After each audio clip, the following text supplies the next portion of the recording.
Chapter 10 refraction and dispersion of light का ये second part है। इससे पहले मैंने आपको फर्स्ट पार्ट में बताया था कि रिफ्रैक्शन क्या होता है। आपको थोड़ा सा मैं रिपीट कर देता हूँ। रिफ्रैक्शन क्या होता है?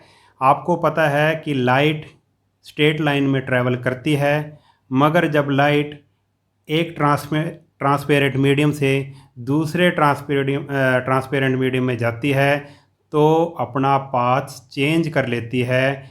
इसी को रिफ्रैक्शन कहते हैं। और जो ये लाइट अपना रे ऑफ लाइट अपना पाथ चेंज करती है वो किस कारण से करती है? क्योंकि जब लाइट एक मीडियम से दूसरे मीडियम में जाती है तो उसकी स्पीड चेंज हो जाती है। स्पीड चेंज होने के कारण ही लाइट ऑफ रे या रे ऑफ लाइट क्या हो जाती है? बेंड हो जाती है। ठीक है, तो रिफ्रैक्शन का कारण क्या है? Change in speed of light in the given medium. तो अब हम पढ़ेंगे कि रिफ्रैक्टिव इंडेक्स क्या होता है। रिफ्रैक्टिव इंडेक्स पहले मैं आपको बता दूं, इसको हम रिफ्रैक्टिव इंडेक्स हम निकालते क्यों हैं? रिफ्रैक्टिव इंडेक्स डिस्क्राइब्स, क्या बताता है? Refractive index describe how fast light travel through the material या फिर आप कह लो मीडियम। कि रिफ्रैक्टिव इंडेक्स हमें ये बताता है कि हाउ फास्ट लाइट ट्रैवल, कि लाइट किसी मीडियम में कितनी फास्ट ट्रैवल करेगी। यही हमें रिफ्रैक्टिव इंडेक्स बताता है कि स्पीड ऑफ लाइट कितनी रहेगी किसी मीडियम में, वो हमें किससे पता लगेगा? रिफ्रैक्टिव इंडेक्स से पता लगेगा। अब हम इसकी डेफिनेशन करते हैं। रिफ्रैक्टिव इंडेक्स क्या होता है? रिफ्रैक्टिव इंडेक्स या फिर इसको एब्सोल्यूट रिफ्रैक्टिव इंडेक्स भी कहते हैं। इसको म्यू एम म्यू से डिनोट करते हैं। एम फॉर क्या हो गया? मीडियम। ये म्यू का साइन है, म्यू ऐसे यू डाल के ऐसे कर देंगे तो ये क्या हो जाएगा? म्यू का साइन, इसको म्यू से हम डिनोट करते हैं। अब देखो ये क्या होता है refractive index? The ratio of the speed of light, the ratio of the speed of light, speed of light in vacuum, कि वैक्यूम में लाइट की स्पीड कितनी है या फ्री स्पेस में कितनी है, to the speed of light in the given medium. तो किस किस का रेशो है? रिफ्रैक्टिव इंडेक्स किस किस का रेशो है? The ratio of the speed of light in vacuum to the speed of light in the given medium. अब देखो ये म्यू एम क्या आ गया भाई? किस किस का रेशो था बताया था हमने? म्यू एम यानी refractive index of a medium, of A given medium. Speed of light in vacuum, कि वैक्यूम में लाइट की स्पीड कितनी है, और speed of light in the given medium, और दूसरा जो मीडियम है उसमें कितनी है। तो स्पीड ऑफ लाइट को इसने सी दिखा दिया और speed of light in given medium को दिखा दिया उसने वी एम फॉर मीडियम। ये वी एस की वेलोसिटी होगी या स्पीड होगी। ठीक है, अब देखो ऐसे तो आपको शायद पूरी अच्छे से समझ नहीं आया होगा। अब हम एक एग्जाम्पल लेते हैं, अब आपको अच्छे से समझ आ जाएगा। देखो स्पीड ऑफ लाइट कितनी होती है वैक्यूम में? 3 लाख किलोमीटर पर सेकंड। तो हम यहाँ पे ये स्पीड ऑफ लाइट की जगह हम लिख देंगे भाई 3 लाख किलोमीटर पर सेकंड। मैं सिर्फ 3 लिख रहा हूँ, लाख किलोमीटर पर सेकंड नहीं लिख रहा हूँ। और speed of light in the given medium, अब मीडियम कौन सा लें? देखो मीडियम कौन कौन से हैं भाई? वैक्यूम है, एयर है, इनकी तो सेम है, फिर वाटर है और ग्लास है, फिर डायमंड है, ऑर्डिनरी ग्लास है और डायमंड है। ये अलग अलग स्पीड दे रखी है।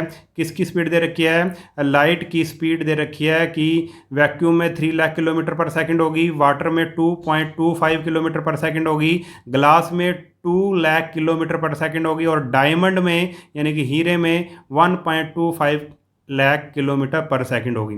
तो हम एक तो ले लिया हमने वैक्यूम में कितनी स्पीड होती है? 3 लाख किलोमीटर पर सेकंड, और speed of the given medium. अब हम मीडियम ये ले लेते हैं, मान लो हम ले लेते हैं ग्लास। मीडियम कितना क्या ले लिया हमने? ग्लास ले लिया।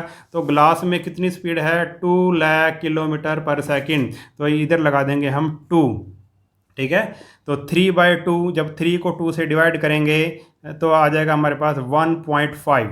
तो 1.5 क्या है? ये क्या निकाला है हमने? रिफ्रैक्टिव इंडेक्स निकाला है। किसका निकाला है? ग्लास का, विद रिस्पेक्ट टू ये लाइट ऑफ मतलब कि जो वैक्यूम जो speed of light in vacuum. अब ये ग्लास है, ग्लास का ये एक मीडियम है ग्लास, उसका रिफ्रैक्टिव इंडेक्स कितना है 1.5 है। कितना है 1.5। हम इस मीडियम का निकाल रहे हैं, ये नीचे क्या है मीडियम है, इसका हमने निकाल दिया 1.5 आया। चलो एक एग्जांपल और लेते हैं, फिर मैं आपको इसको आगे समझाऊंगा। जैसे हमने ले लिया और इसका ले लेते हैं वैक्यूम और वाटर का ले लेते हैं। हमने इसकी है स्पीड 3 और इसकी स्पीड है speed of light in water कितनी है 2.25।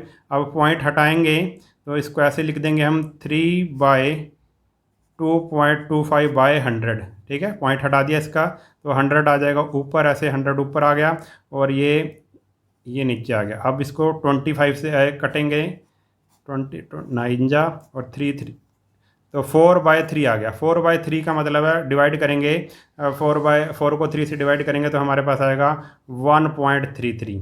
ये किसका हमने रिफ्रैक्टिव इंडेक्स निकाला है, ये निकाला है इस केस में हमने क्या लिया था, ये वाटर लिया था। ये स्पीड ऑफ क्या थी, speed of light in water. ठीक है, तो हमने ग्लास का रिफ्रैक्टिव इंडेक्स 1.5 निकाला और वाटर का रिफ्रैक्टिव इंडेक्स निकाला 1.33।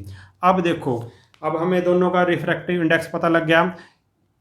अब देखो क्या बात है इसमें, क्या है, it is now easy to realize that refractive index of a medium is an indicator as well as a measure of its optical density. The more the refractive index, the more the optical density. देखो, किसी material का, किसी medium का जितना ज़्यादा refractive index होगा उसकी optical density उतनी ज़्यादा होगी। जितना उसका रिफ्रैक्टिव इंडेक्स ज़्यादा होगा उसकी ऑप्टिकल डेंसिटी उतनी ज़्यादा होगी, और ऑप्टिकल डेंसिटी जितनी ज़्यादा होगी स्पीड ऑफ लाइट उस मीडियम में उतनी कम होगी। ऑप्टिकल डेंसिटी बढ़ेगी तो स्पीड ऑफ लाइट क्या हो जाएगी, उस मीडियम में कम हो जाएगी। अब देखो, ग्लास की ऑप्टिकल डेंसिटी कितनी है 1.5, यानी कि इसका रिफ्रैक्टिव इंडेक्स कितना है 1.5 है, तो इसकी ऑप्टिकल डेंसिटी हम कह देंगे भाई कितनी है, लगभग 1.5 है। ऐसे ही वाटर की कितनी है रिफ्रैक्टिव इंडेक्स 1.33। अब आप इन दोनों रिफ्रैक्टिव इंडेक्स को देखकर बताओ कि किसकी ऑप्टिकल डेंसिटी ज़्यादा होगी, ग्लास की होगी या फिर वाटर की होगी। आप कहोगे कि इसकी 1.5 है और इसकी 1.3 है, यानी कि 1.33, तो आप कहोगे कि ग्लास की रिफ्रैक्टिव इंडेक्स ज़्यादा है तो ग्लास की ऑप्टिकल डेंसिटी ज़्यादा होगी, और वाटर का जो है रिफ्रैक्टिव इंडेक्स कम है इससे, तो इसकी ऑप्टिकल डेंसिटी कम होगी। अब ये तो इन दोनों का कंपैरिजन है। अब देखो, लाइट किसमें तेज़ी से ट्रैवल करेगी या स्लो ट्रैवल करेगी, जिसका रिफ्रैक्टिव इंडेक्स ज़्यादा है उसकी ऑप्टिकल डेंसिटी ज़्यादा होगी। जिसकी ऑप्टिकल डेंसिटी ज़्यादा होगी उसमें स्पीड ऑफ लाइट क्या होगी, कम होगी।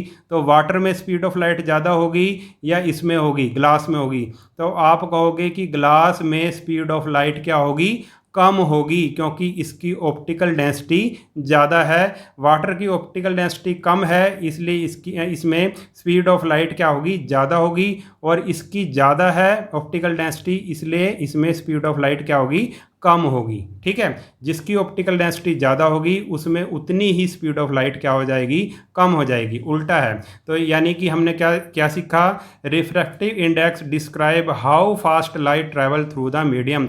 रिफ्रैक्टिव इंडेक्स यही बताता है हमें कि किसी मीडियम में लाइट कितनी तेज़ी से ट्रैवल करेगी। जितना ज़्यादा रिफ्रैक्टिव इंडेक्स होगा उतनी ज़्यादा उसकी ऑप्टिकल डेंसिटी होगी। ऑप्टिकल डेंसिटी ज़्यादा होगी तो स्पीड ऑफ लाइट कम होगी। ठीक है, अब इसी से रिलेटेड है रिलेटिव रिफ्रैक्टिव इंडेक्स, इसी से रिलेटेड है ये भी। इसको लिख देंगे, ये मीडियम 1 है, ये मीडियम 2 है, ये क्या है, म्यू का साइन है। ठीक है, अब इसको भी सेम वैसे ही करेंगे। ये क्या होता है, रिलेटिव रिफ्रैक्टिव इंडेक्स क्या होता है, the ratio of the speed of light in the medium 1 to the speed of light in medium 2। किस किस का रेशो, मीडियम 1 में स्पीड ऑफ लाइट क्या है और मीडियम 2 में स्पीड ऑफ लाइट क्या है, दोनों का रेशो। तो relative refractive index of medium 2, relative refractive index of medium 2 with respect to medium 1, with respect to medium 1, इसको कैसे लिखेंगे हम, ये म्यू का साइन लिख देंगे, इधर 1 और इधर 2 लिख देंगे। तो क्या क्या है, रिलेटिव रिफ्रैक्टिव इंडेक्स क्या है, speed of light in medium 1 upon speed of light in medium 2, v1 by v2। अब ये मीडियम 1 क्या है, मीडियम 2 क्या है, हम कोई एग्जांपल ले लेते हैं। मान लो हमने ले लिया, ये ले लिया हमने वाटर और डायमंड ले लेते हैं, ठीक है, वाटर और डायमंड ले लेते हैं। वाटर का कितना है, वाटर का है भाई speed of light in water कितने है 2.25, और डायमंड में स्पीड कितनी है 1.25। अब क्या, दोनों का डेसिमल हट जाएगा, डेसिमल के बाद ये भी सेम है, सेम डिजिट है, इसके बाद भी सेम डिजिट है, ये कट गया। तो इसको अगर कैंसिल करेंगे हम तो ये आ जाएगा हमारे पास, ये हमारे पास आ जाएगा 9, और 25 से कटिंग कर रहे हैं, और 25 5 जा, ठीक है। तो ये हमारे पास आ गया 9/5, तो 5 1 जा 5 और 5 8 जा, ठीक है, 1.8 आ गया हमारे पास। तो